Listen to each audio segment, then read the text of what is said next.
नमस्कार। किसानी किसान से चैनल में आप सभी व्यूअर्स का स्वागत है। आज के एपिसोड में हम बात करेंगे एक ऐसे युवा की जिसने अपने मेहनत से न सिर्फ अपनी तकदीर बदल दी बल्कि पूरे गांव की तकदीर बदल दी। देश के पूर्व राष्ट्रपति डॉक्टर एपीजे अब्दुल कलाम ने कहा था कि भारत देश का विकास तब तक नहीं हो सकता जब तक देश का युवा गांव की तरफ रुख नहीं करता। यही सोचते हुए एक लंबा समय शहरों में बिताने के बाद मैंने गांव में रहने का निर्णय लिया और अब मुझे अपने जैसों की ही तलाश है। इसी कड़ी में आज सहारनपुर जिले के उन्नतशील किसान ज्ञानेश तिवारी हमारे साथ हैं। ज्ञानेश जी कई वर्षों तक शहरों में रहकर शिक्षा दीक्षा प्राप्त की, लेकिन कामकाज की बारी आई तो उन्होंने शहरों की सपाट सड़पट सड़कों को छोड़ गाँव की ऊंची नीची पगडंडियों का रास्ता चुना और सफलता की मंजिल तक पहुँचे। रास्ता आसान नहीं था। गांव की पगडंडियों ने तमाम मुश्किलातें पैदा की, लेकिन उनके जोश और दृढ़ निश्चय के आगे हर मुश्किलें आसान हो गई। दुष्यंत कुमार जी ने ठीक ही कहा था, कौन कहता है आसमां में छेद नहीं हो सकता, एक पत्थर तो तबीयत से उछालो यारो। यह लाइनें ज्ञानेश पर बाखूबी बैठती हैं। ज्ञानेश गांव लौटे और अपने गांव में उन्होंने एक डेयरी फार्म खोला और उससे निकलने वाले गोबर से वर्मी कंपोस्ट बनाया। शुरू में अपने खेतों में इसका प्रयोग किया। आशा से बेहतर परिणाम मिले तो इसका व्यावसायिक स्तर पर उत्पादन शुरू कर दिया। आज सालाना 25 लाख से अधिक की आय ज्ञानेश के इस वर्मी कंपोस्ट से हो रही है।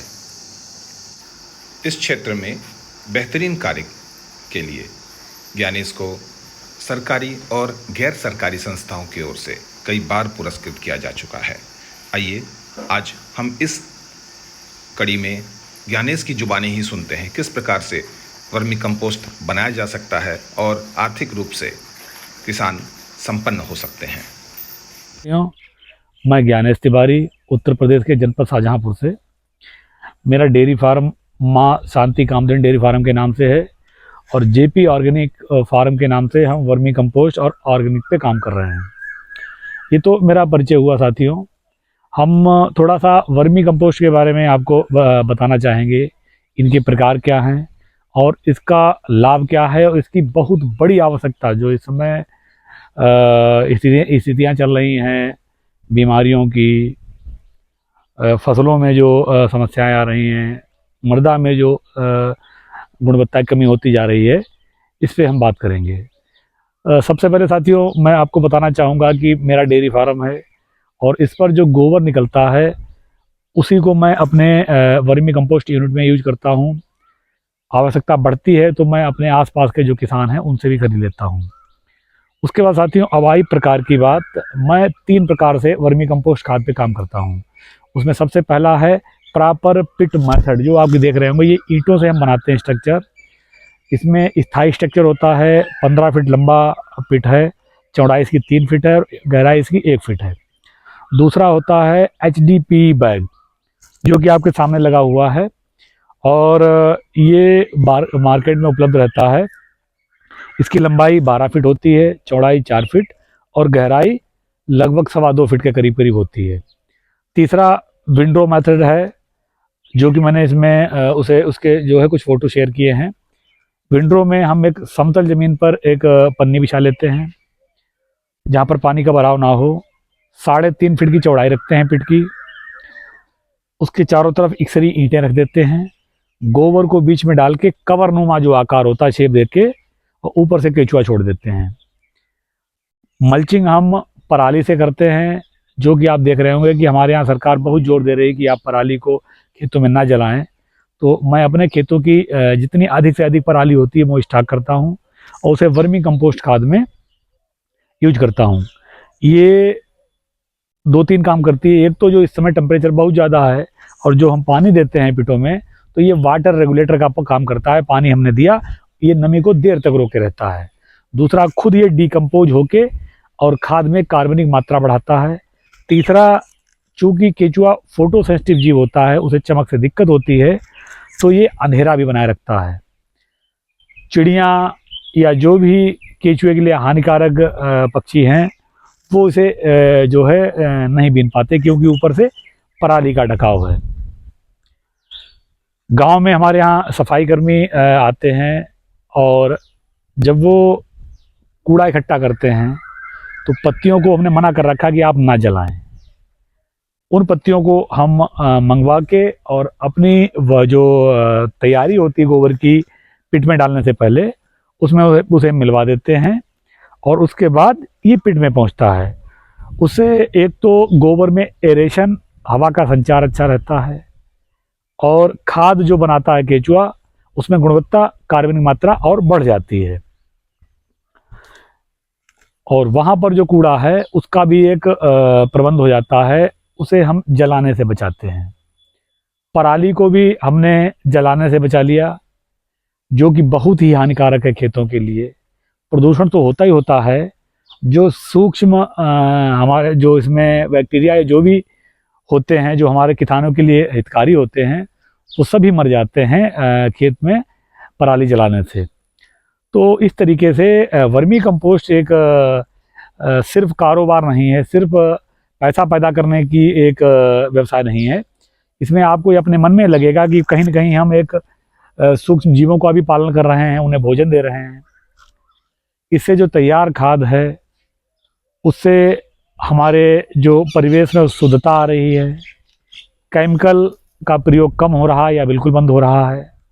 फसल जो पैदा हो रही है वो बिल्कुल शुद्ध, केमिकल का उसमें कोई नामो निशान नहीं है। जिस खेत में आप वर्मी कंपोस्ट डालेंगे उसमें वाटर होल्डिंग क्षमता बढ़ जाएगी। जिस खेत में आप 5 बार पानी लगाएंगे उसमें 3 पानी पर्याप्त हैं।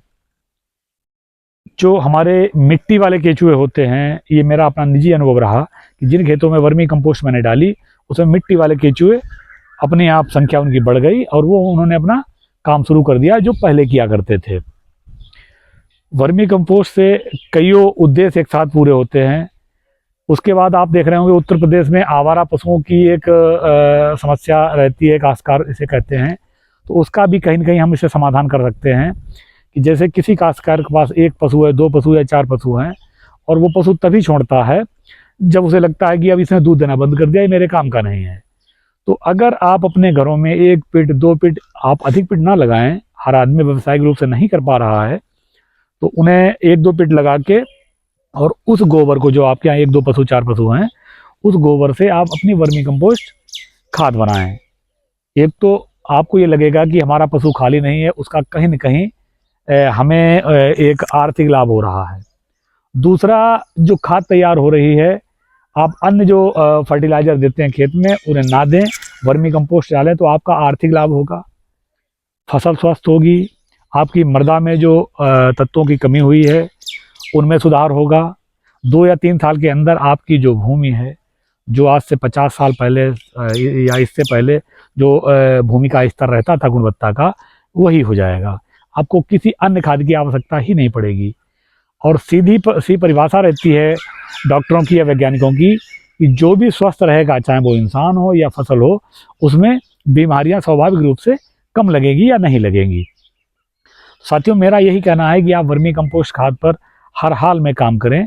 अब थोड़ा सा मैं आपको बताना चाहूँगा कि ये किस तरीके से मैं करता हूँ। पीछे आप गोबर देख रहे होंगे, एक वो ढेरी लगी हुई है, वो अभी गोबर यहाँ पर इकट्ठा हो रहा है, हम करवा रहे हैं। ये उससे आगे का प्रोसेस है। ये 15 दिन इसे हो चुके हैं गोबर को पड़े हुए। अब इसकी हम पलटाई कराएंगे फावड़े से और रोज़ इसमें 1 बार पानी लगेगा। 10 से 15 दिन गोबर पड़ा रहना चाहिए। उसके बाद आप फावड़े से पलटाई कराएं एक टाइम और उसके बाद उसमें पानी लगाएं। इससे क्या होता है, पलटाई करते हैं तो हवा के साथ में जो इसमें एक विषाक्त गैस होती है, मीथेन, जहरीली गैस, वो उड़ जाती है और पानी के साथ ये रिलीज होती है। ऐसा आप लगभग 8 से 10 दिन करेंगे तो आपको महसूस होगा, आप इसमें हाथ डाल के देख सकते हैं या सूंघ के भी चेक कर सकते हैं कि अब मीथेन गैस नहीं रह गई है। फिर आप इसी गोबर को पिट में आप डाल सकते हैं।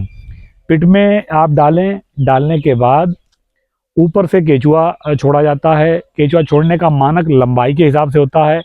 पिट अगर 10 फीट लंबा है तो 10 किलो केचुआ पड़ना चाहिए, 15 फीट लंबा है तो 15 किलो केचुआ पड़ना चाहिए। इसके बाद हम जो है पराली से मल्चिंग करते हैं, ढक देते हैं और फिर से हम पानी देते हैं। पानी का भी जो है आप अपने आप चेक करते रहें कि मॉइस्चर की स्थिति क्या है।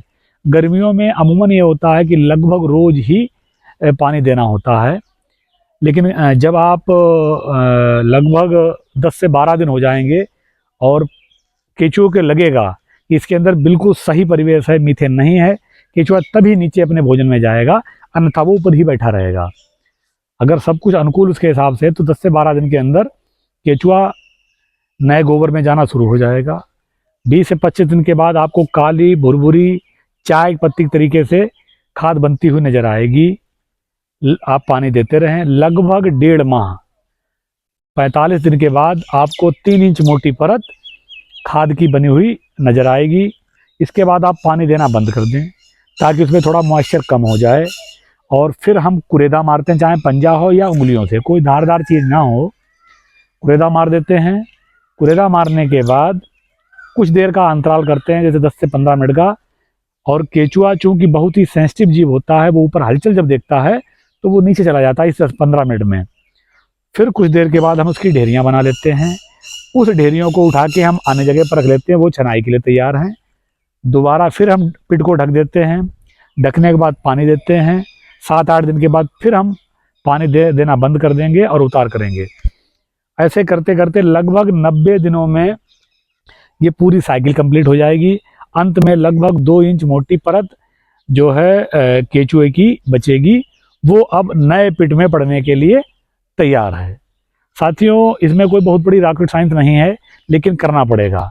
हमें जिस चीज़ पर समय देंगे, मेहनत करेंगे, उसी में सफलता मिलेगी। और ये बहुत ही ज़रूरी हमारे समाज के लिए, हमारे किसानों के लिए है। तो साथियों, मेरा यही कहना रहेगा कि आप लोग छोटे स्तर पर या बड़े स्तर पर वर्मी कंपोस्ट खाद का उत्पादन अवश्य करें। धन्यवाद साथियों।